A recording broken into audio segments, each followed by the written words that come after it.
जय माँ कालका बाबू सभी बच्चों को। आज जैसे कि आप लोगों को सभी को पता है कि भोले बाबा का सावन आने वाला है और सावन में किस प्रकार की आप लोगों को पूजा करनी चाहिए, जो छोटी मोटी पूजा करके भी आप लोगों को फल अच्छा प्राप्त हो। ये सावन बहुत शुभ है उन बच्चों के लिए जिनका कोई कार्य नहीं चल रहा है, क्योंकि कार्य के देवता भोले बाबा ही बताए गए हैं।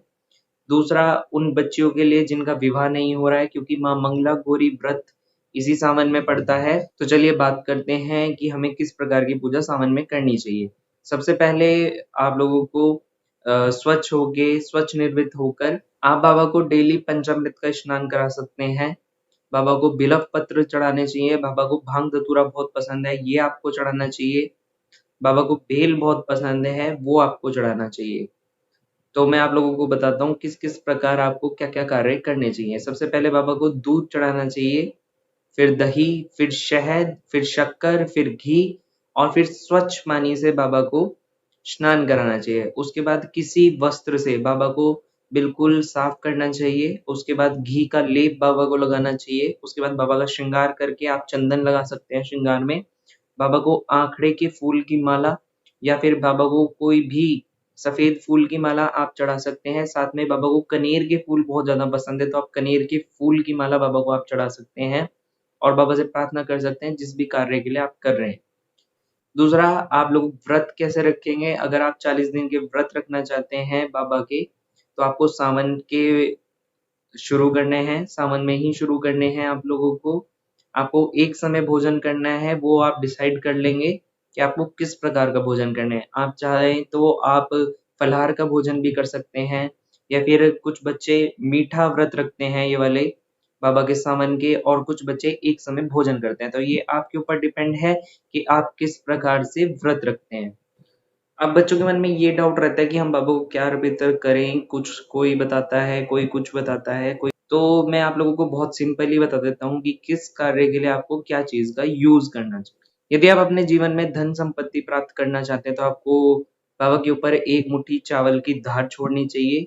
इस बात का विशेष ध्यान रखें कि चावल अच्छे हों, टूटे फूटे ना हो। टूटे फूटे चावल जो होते हैं वो पूजा पाठ के कार्यों में नहीं प्रयोग किए जाते। तो दूसरा, बाबा के ऊपर काले तिल भी चढ़ाए जाते हैं। काले तिल चढ़ाने का मतलब ये होता है सभी पापों को नाश करना।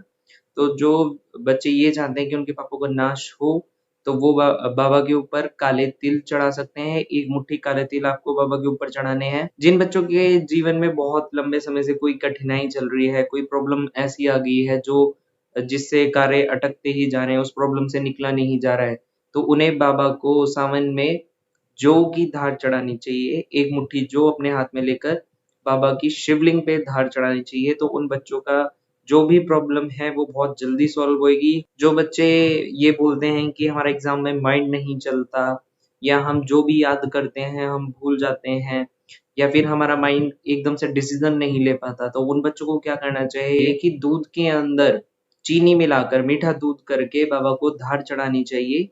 ये याद रखे कि दूध कच्चा होना चाहिए, ये नहीं कि दूध पका हुआ हो। कच्चे दूध के अंदर चीनी मिलानी है और उसको अच्छे से मिक्स कर लेना है। उसके बाद बाबा के ऊपर धार छोड़नी है। तो ऐसा करने से आप लोगों का मस्तिष्क बहुत तेज हो जाएगा। यदि कोई इंसान चाहता है कि उसके सारे संसार के सभी सुखों की प्राप्ति हो, तो उसे बाबा के ऊपर गन्ने का रस या मौसमी का रस चढ़ाना चाहिए, क्योंकि बाबा को ये बहुत ज्यादा प्रिय है।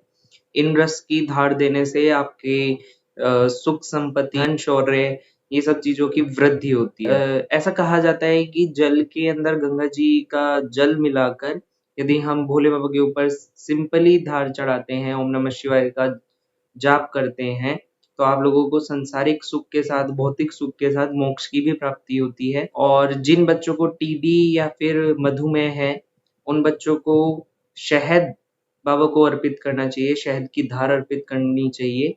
ऐसा कहा जाता है कि शिवलिंग के ऊपर शहद चढ़ाने से इन सब बीमारियों से छुटकारा मिल जाता है। बच्चे बहुत ज्यादा पतले हैं, अपने आप को ये महसूस करते हैं कि हम कुछ भी खा लें हमें लगता नहीं है, या हम मोटे नहीं हो पाते, तो उन बच्चों को शिवलिंग पे घी की धार चढ़ानी चाहिए, तो उनकी दुर्बलता खत्म हो जाती है। और जिन बच्चों की संतान उत्पत्ति में बाधा आती है, या जिन बच्चों की संतान नहीं है, या जो बच्चे पुत्र रतन की चेष्टा रखते हैं, तो उन्हें बाबा पे घी की धार चढ़ानी चाहिए और जोड़े से चढ़ानी चाहिए। तो बाबा की सुनवाई बहुत जल्दी होती है। ये कुछ छोटे-छोटे से उपाय मैंने आप लोगों को बताए हैं, ये कार्य करने से बहुत जल्दी सुनवाई होती है, बहुत जल्दी कार्य होते हैं।